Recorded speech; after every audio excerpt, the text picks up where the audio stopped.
blues and I can't shake them blues. I play the blues and I can't shake them blues. And this is your award. Congratulations! There you go!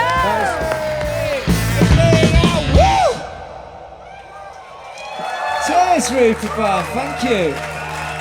All right.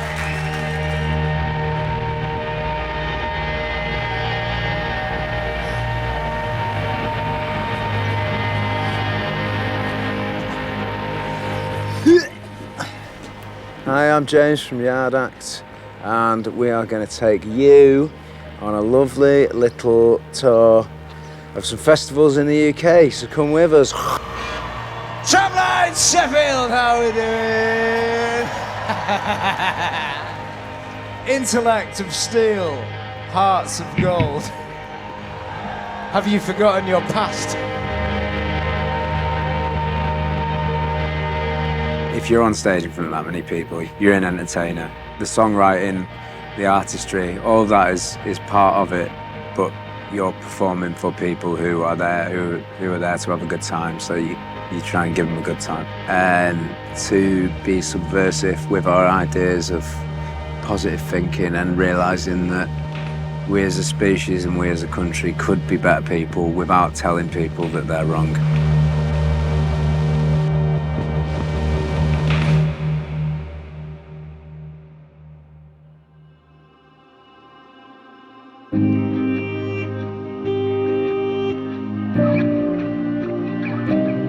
When we played Hamburg last year, it was our first show out of the UK.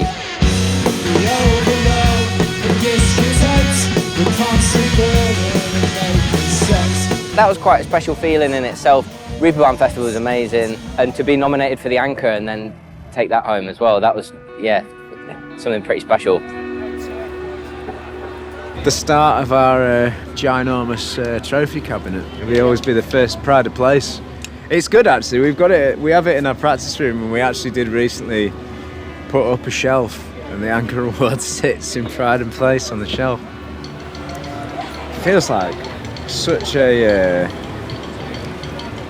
long time ago, and it was nearly a year ago actually. Yeah.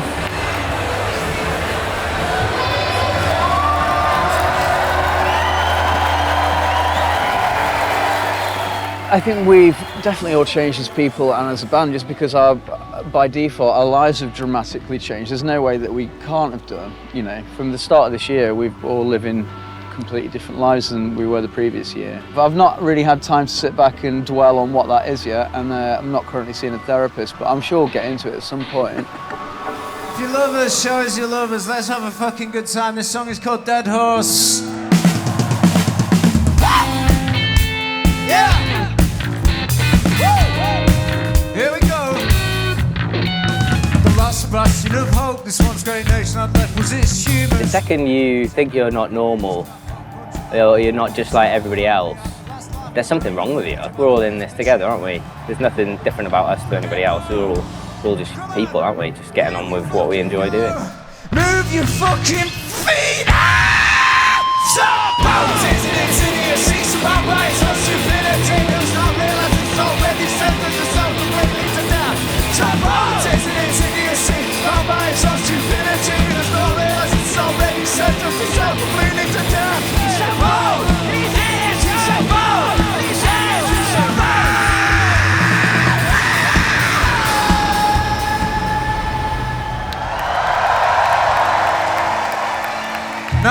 Nice one, you beautiful, beautiful people.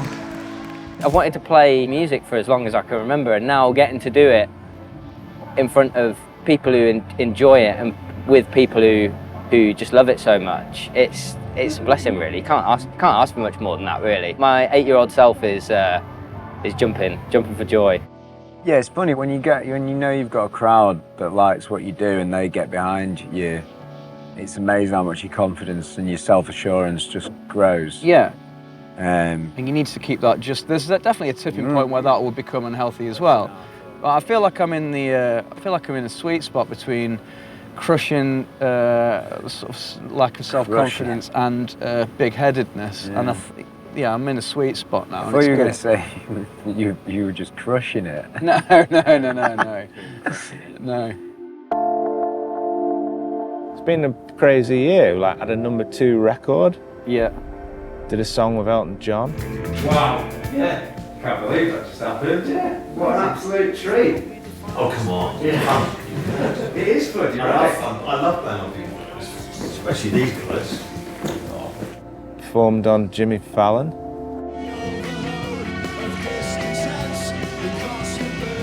Toured America twice. Toured Europe. Played with Jack White.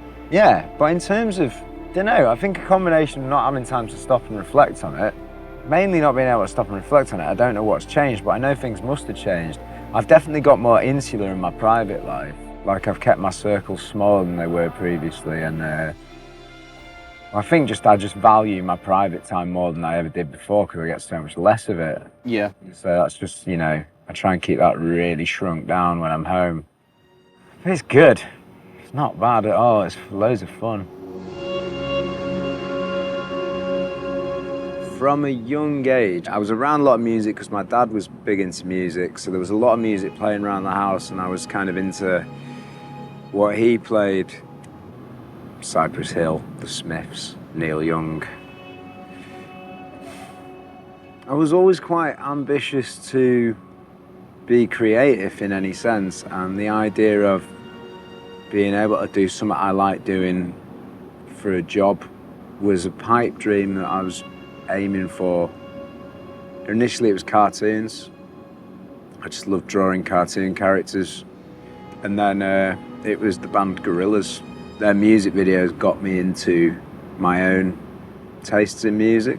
That was the first CD I bought with my own money when I was 10 or 11. And I became obsessed quite fast. And I got into writing lyrics early on, even though I didn't have any songs to put them to, and I had no sort of awareness of melody. And I think I understood rhythm because I played drums, and I was all right on drums. Like, I think I got structure through rhythm, and I think that was applied to my lyric writing style and eventually what would become my vocal style. Hello there, I got a letter in the post addressed to the previous owner. I don't know how you pronounce their name. I don't think that they were from around here, you know, Will. And then I went to uni in Leeds to the College of Music to do a music production course. And that's kind of where I learned a lot about myself. It's probably where I also became political as well. You realise you're in a much wider world with many people that come from different backgrounds to yourself and have different opinions on things. People come from much harder situations than I come from. Women, people of colour, come from harder situations than I come from. It's a really complex thing, and living in Leeds and being surrounded by different people from different backgrounds all making music in the music scene in Leeds. I think all that, those 10 years really shaped my kind of views and my writing style and what ended up becoming Yard Art, which was just that, yeah, humans are complex, and it's not two sides, and you don't pick a side, and there's no right and wrong. I mean, there is right and wrong. That's the complexity of it.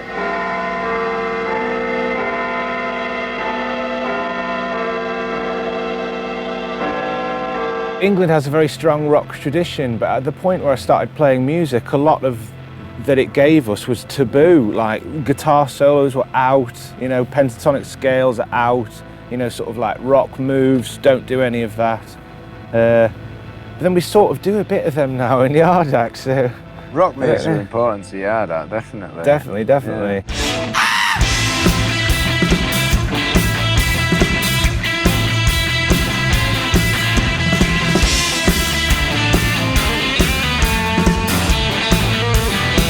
There's that sort of reaction against the generation that you've just got past. Like, it influences you, but also you don't want to be them, you know what I mean? Yeah. Yeah, I feel like even though I listened to a lot of 70s rock, there was a lot in it that, you know, you weren't permitted to do, really, musically. So when I think about, you know, how English culture is influenced, I sometimes think it's what you react against, not what you adopt. You know what I mean? Yeah.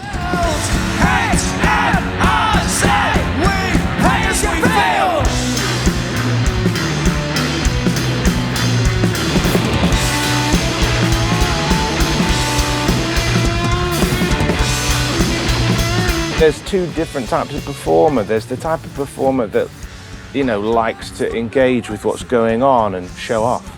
But then there's the other type of performer that definitely shuts off what's happening. And I'm definitely one of those. Just do what I'm doing and forget everything else.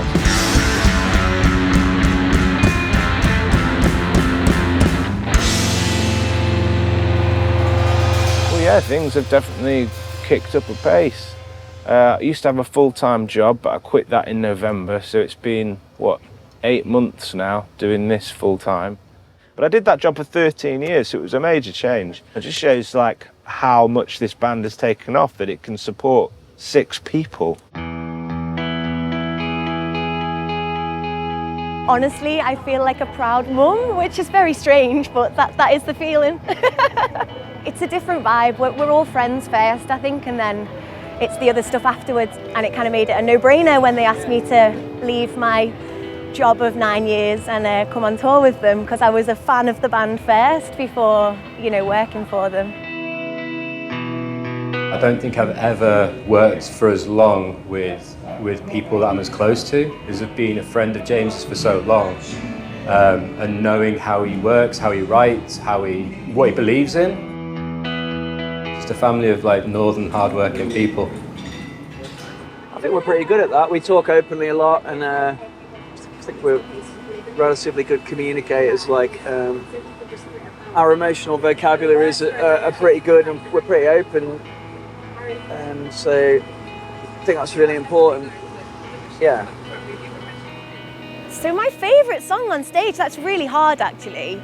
100% Endurance. It was the single that came out as I kind of joined the crew. It's all so pointless. It is, and that's beautiful. I find it humbling, sincerely.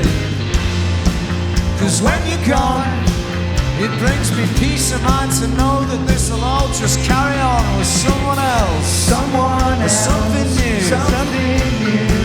There's no need to be blue.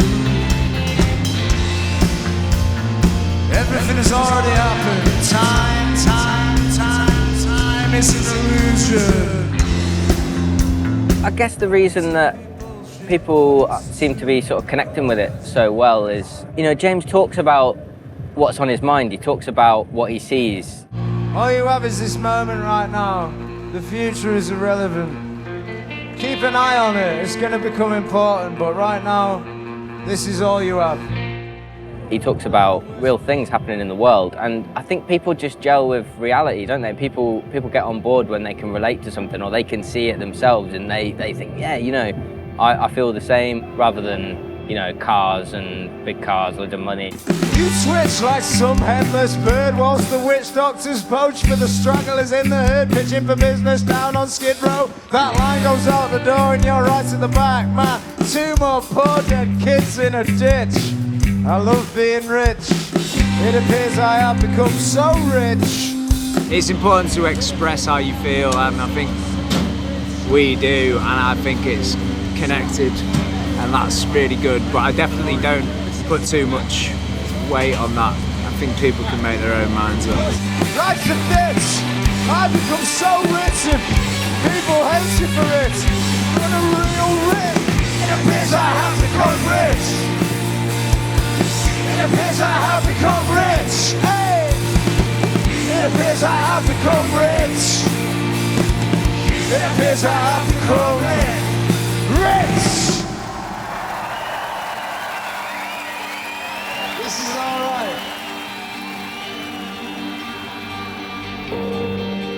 I guess the energy is pretty universal, and you can kind of get, you know, even if you don't know every reference, you can kind of get a vibe for the thing. There's an art form to, how you control the energy, and it does have an ebb and flow to it. It has to. It can't just be like that from the start all the way to the end, or it's fatiguing. Yeah, or it's Muse.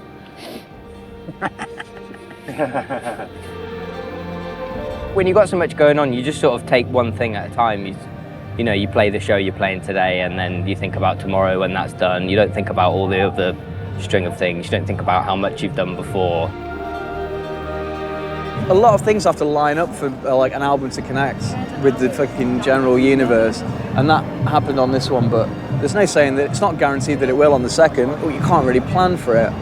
Just concentrate on making a good album. That's all we can do, really.